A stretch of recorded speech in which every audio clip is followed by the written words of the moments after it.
Hi hello అందరూ బాగున్నారా? మీకు తెలుసా, ఒక పవిత్ర దేవాలయానికి ఆకాశం మీదుగా ఏ వస్తువు వెళ్ళకూడదని పురాణాలలో చెప్పబడింది. మరి ఎందుకు తిరుమల మీదుగా 11 విమానాలు ఒకేసారి ఎగిరాయి?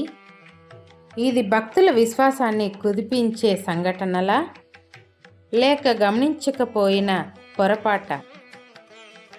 తిరుమల మీద విమానాలు ఎందుకు ఎగురుతున్నాయో మీకు తెలుసా? వాస్తవం ఏమిటి? దేవస్థానం ఏం చెప్పింది?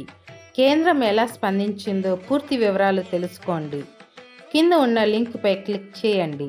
పూర్తి సమాచారం అందుతుంది. ఈ వీడియో నచ్చినట్టయితే లైక్ చేయండి, షేర్ చేయండి, కామెంట్ చేయండి.